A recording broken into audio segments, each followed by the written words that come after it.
Durante 3 siglos, los arqueólogos que excavaban en las ruinas de Herculano se toparon con un misterio. En los restos de una de las ciudades romanas destruidas por la erupción del Vesubio en el año 79, no había ningún cadáver. ¿Pero por qué? Si a solo 16 kilómetros en la vecina Pompeya habían aparecido cientos de restos humanos nada más empezar a excavar en 1738. Este es tan solo uno de los misterios que depararon estas excavaciones arqueológicas que se llevaron a cabo 1700 años después de la tragedia, y que, por cierto, estuvieron lideradas por un español. Su nombre, Roque Joaquín de Alcubierre. Mi nombre es Israel Viana, soy redactor de historia del periódico ABC. Y yo soy Manuel Garre, de la sección de podcast. Hoy, en Estamos en la Historia, el español que excavó las ruinas de Pompeya y Herculano.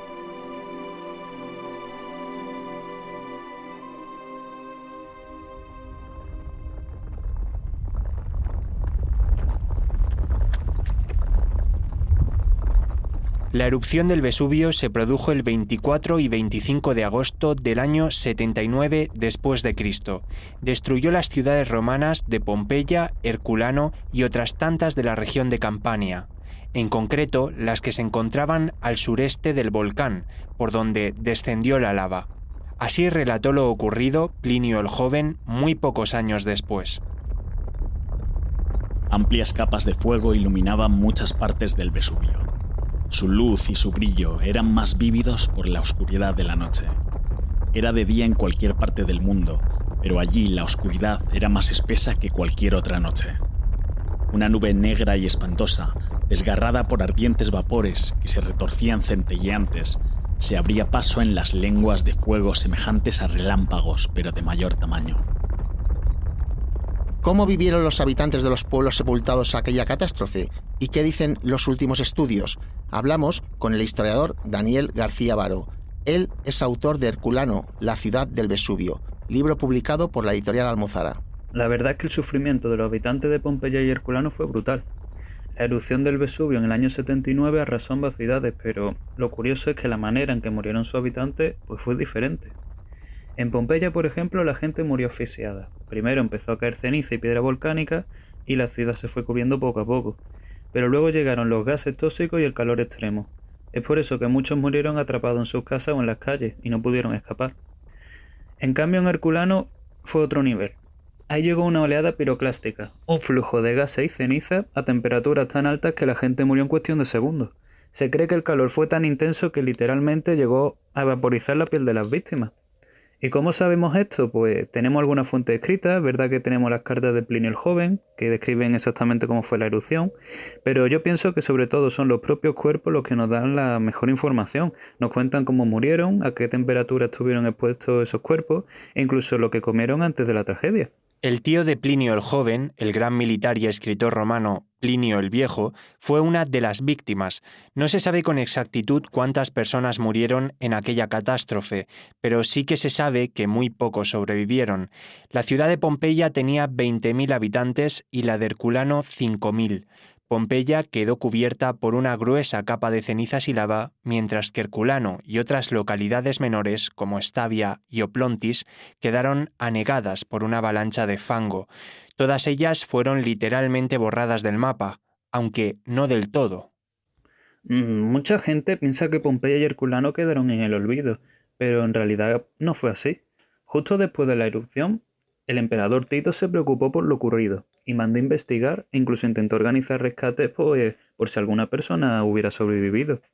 El problema es que el material volcánico ya estaba completamente solidificado y en esa época era prácticamente imposible excavar ese material. Con el tiempo ya la zona se repobló, de hecho en la Edad Media ya había construcciones nuevas encima, como la iglesia de Santa María Pugliano, y claro, con los siglos las ruinas quedaron ocultas, como si nunca hubiera existido. Junto a la desembocadura del río Sarno, desde hace siglos afloraban unos pequeños restos de construcciones, aunque los habitantes de la zona no sabían que pertenecían a Pompeya. A estas ruinas se les llamaba Civita, la ciudad. La opinión generalizada era que pertenecían a Estavia, una ciudad mucho más pequeña y menos importante que Pompeya. El poeta napolitano Jacopo Sannacciaro intuyó en su obra maestra Arcadia, publicada a principios del siglo XVI, que eran las ruinas de Pompeya, pero nadie le hizo caso. A finales de ese mismo siglo, el arquitecto Domenico Fontana recibió el encargo de abrir un canal para llevar las aguas del río Sarno tierra adentro. Al cavar en la colina donde estaban las ruinas de Civita, encontró mármoles y paredes pintadas, pero sus pagadores le ordenaron ignorarlas y continuar con la construcción del canal.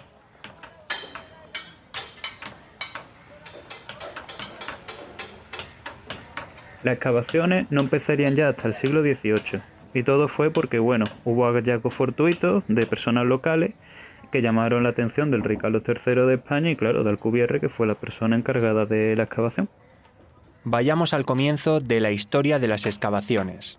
Todo comenzó el año 1734, cuando el futuro rey Carlos III de España se convirtió en rey de Nápoles.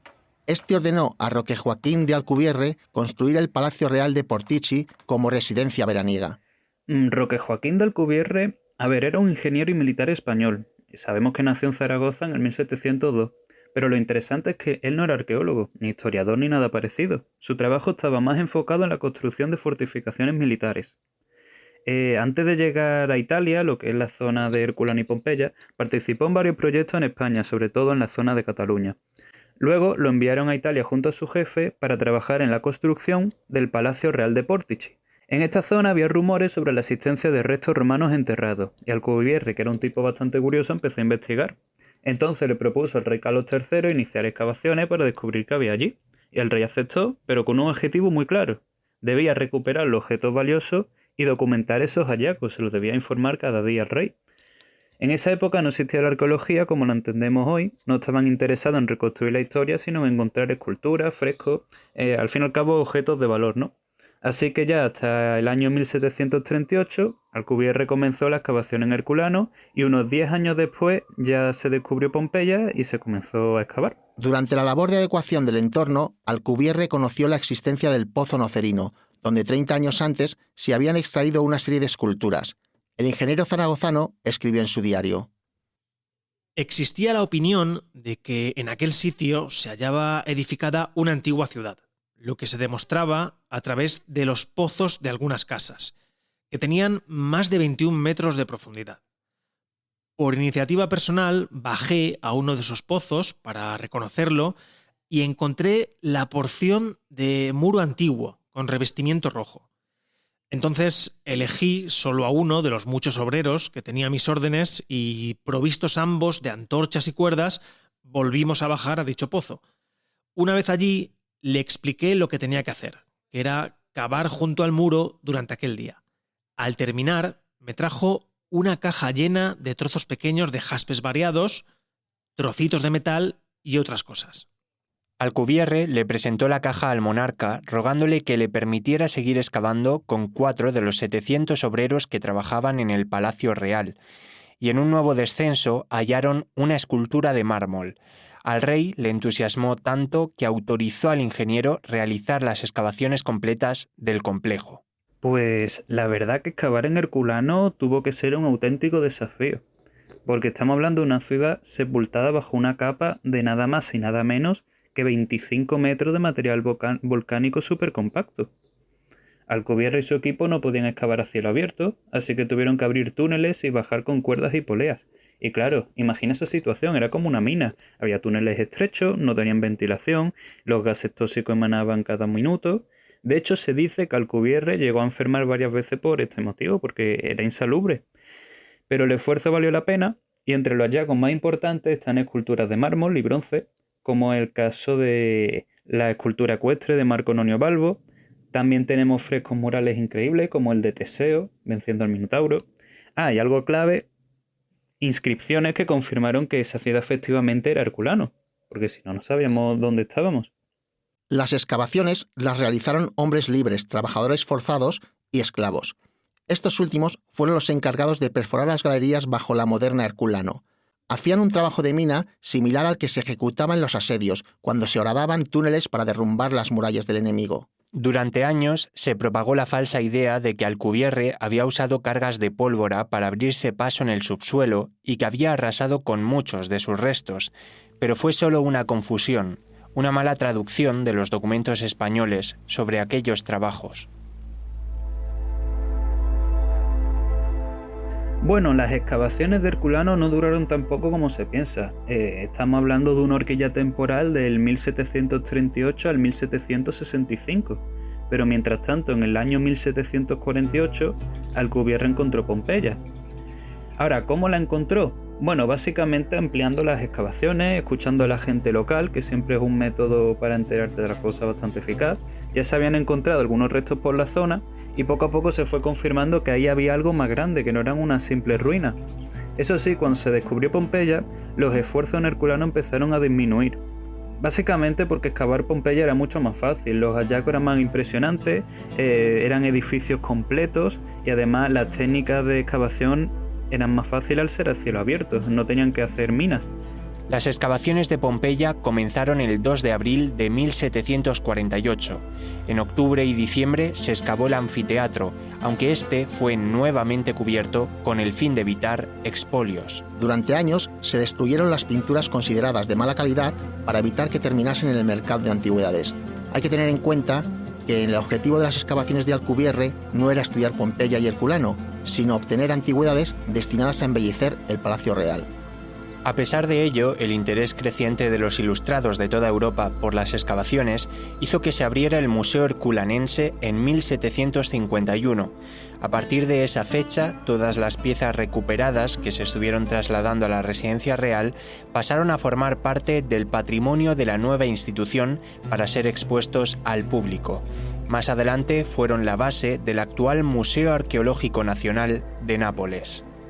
Herculano era más famosa por los tesoros individuales que se encontraban. Hablamos de objetos como esculturas, frescos, pequeños objetos cotidianos. Sin embargo, en Pompeya lo que se encuentra son edificios completos como el anfiteatro, y eso hizo que se convirtiera en el foco de atención, además de, claro, no se necesita tantísima inversión a la hora de excavar porque es más fácil. Y algo curioso, por ejemplo, es la conservación. En Herculano, la materia orgánica como la madera, los alimentos e incluso los tejidos de las personas, de los cadáveres, se han conservado mucho mejor que en Pompeya. Esto se debe a la forma en la que quedó sellada la ciudad bajo el material volcánico.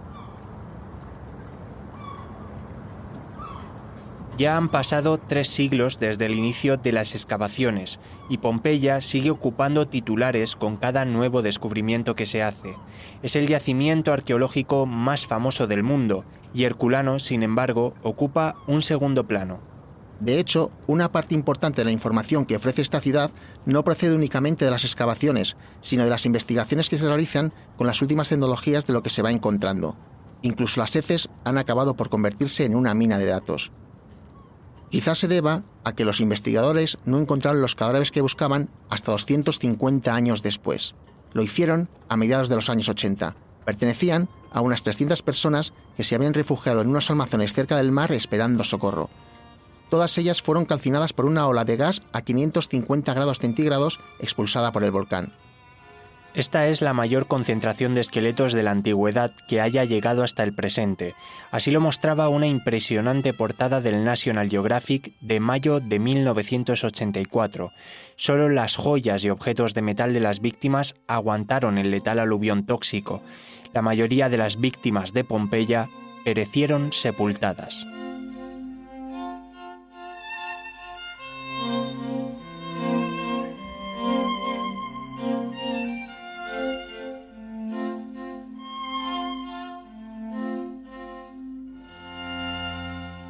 Muchas gracias por escuchar. Estamos en la Historia es un programa realizado por Manuel Pérez Villatoro e Israel Viana. Todos sus episodios están disponibles en la web del periódico abc.es y en las plataformas de audio.